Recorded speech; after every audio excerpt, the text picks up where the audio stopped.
The Coinceras channel is pleased to have you back.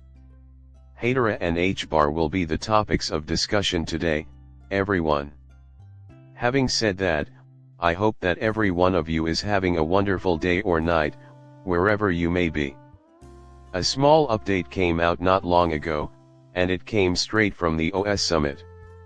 Yes, this was DLT. Not for monkeys, but for real-world, useful use cases that matter, 2.0 is all about. I understand that most individuals are kind of mired in a short-term mentality. Profit is our primary goal whenever we engage in cryptocurrency. However, it is important for everyone to grasp the fact that no one can predict what the future holds for Amazon, as we were investing in a stock called Amazon during the dot-com bubble, just in case you forgot. Seems like a book publisher, doesn't it, in the event that our investment in Amazon's shares increases in value by, say, 10%, 20%, or even 100%, we will be quite pleased.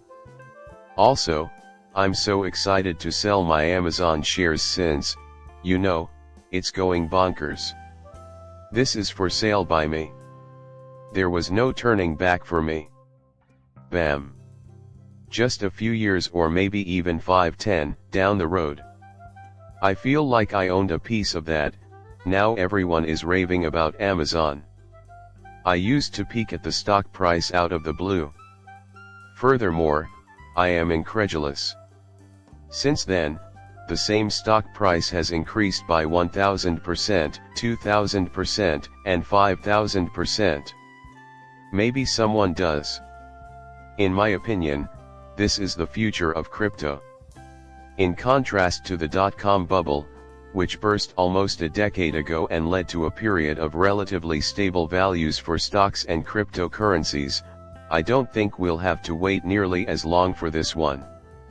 Reason being, utility is going to be utilized on a massive basis.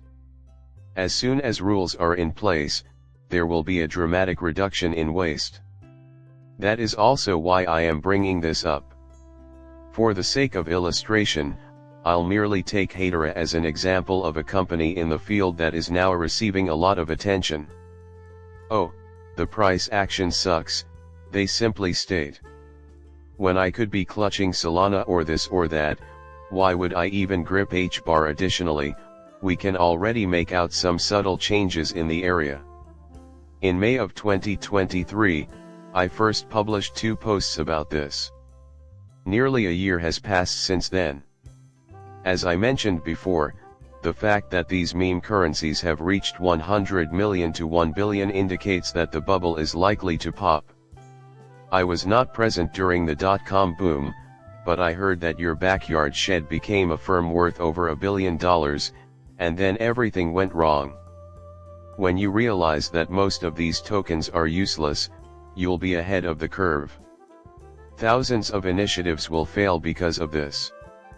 When rules enter the picture, tokens that add value, facilitate efficient solutions, alter the settlement of monetary transactions, and digitize workflows will emerge victorious. The ones who make it into the future are these. Online retailer utility is important, just look at Apple, Google, etc. And it happened just recently, in January, following the Bitcoin ETF talks. The speculative market is beginning to give way to a far more mature one, as I mentioned before. Let's have a little conversation about it.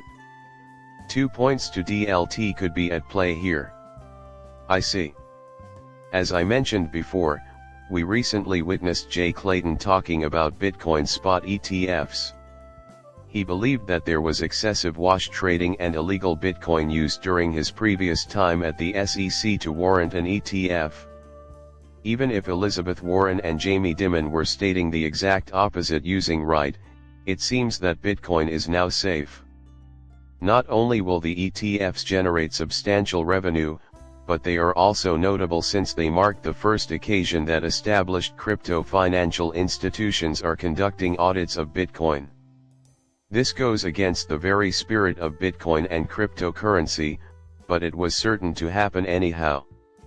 Industry heavyweights, notably those at Ripple, have forecasted that 2018 will be the year that institutions begin to seriously regulate centralization, which is where my attention is currently directed. Several countries, including the United Arab Emirates, Singapore, the United Kingdom, Hong Kong, Japan, and Europe, are introducing or substantially advancing crypto-related legislation.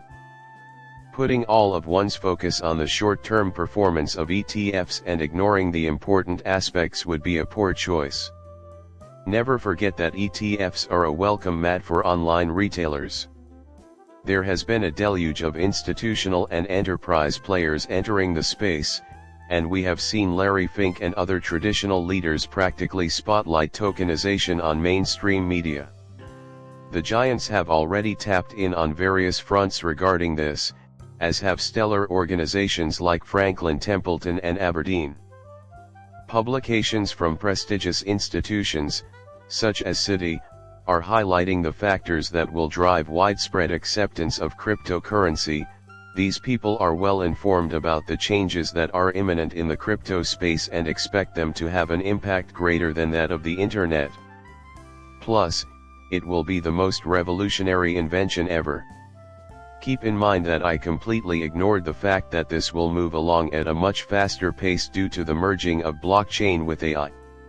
Crypto institutions are embracing this market, which will truly become a breeding ground for amazing innovation and wealth creation. ETFs are just the beginning of what's to come. Being strategically placed before it's truly too late to be early was crucial for the retail sector. Prices aren't important to me right now. Plus, I couldn't care less about the events of the following week or month. I'm trying to see farther into the future. Until, perhaps, the year 2020, this is the most significant chance that will ever present itself to us. How many years pass without squandering them all? Actually, this is still accurate as of right now. On April 15th, there was a major development in the realm of tokenization.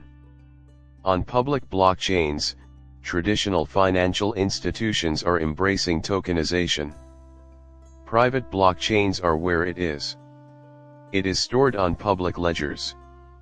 Why is it a dimension of great importance? Give it some thought, shall we? On public chains, you have these massive organizations that might inject trillions of dollars into the market. In your opinion, how significant does that make the money that drives those networks? Let that sink in. Hbar is powered by Hades. It forms the foundation of Hbar. Is Hbar going to be worth a ton of money if Hbar starts attracting institutions that tokenize trillions of dollars and you start seeing trillions of dollars flowing and settling through Hbar? Something similar could yet be years away, to reiterate. However, tokenization is already beginning to take center stage. There is already TVL available on public blockchains, you know the drill. It concerns tokenization. Soon enough, the massive flood will be visible in the area. One of the pioneers who got it right was BlackRock. Plus, they recently used the Ethereum. Connect the dots. Amusing, isn't it? Although it is based on theory, we anticipate that it will have practical applications. Now that we know Ethereum can't scale, we can see that Ethereum isn't the network's golden egg when it comes to tokenization.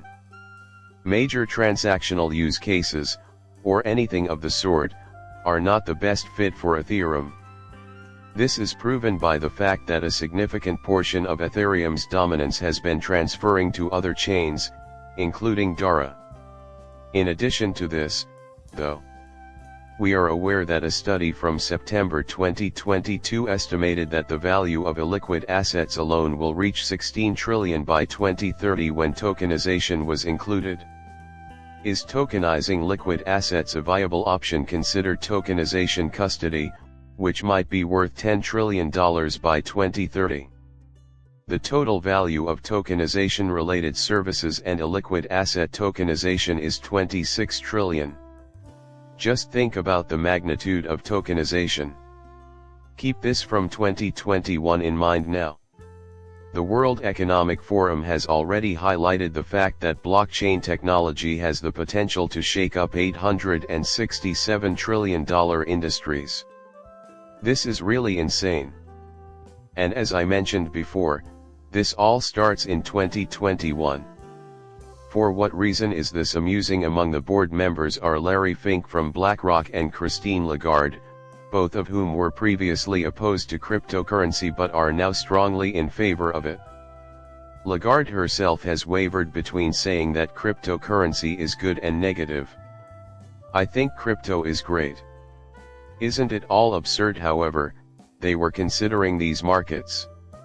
The numbers have increased, but today it was around 866 trillion guys. The amount is far higher than $1 quadrillion. Right now. What I mean by bringing this up is that the amount of money that will be impacted by tokenization has been a consistent point of discussion. Even the DTCC completely dismantled tokenization in September, calling it either the future of securities or a mere digital pipe dream. We now know that the DTCC is completely committed to tokenization, which is funny. Why? Because they just bought it, so it's safe. They wanted to get security in its entirety since it provides the foundation for their tokenization architecture. The video ends there. I would greatly appreciate it if you could subscribe to my channel and give it a like. Goodbye for now.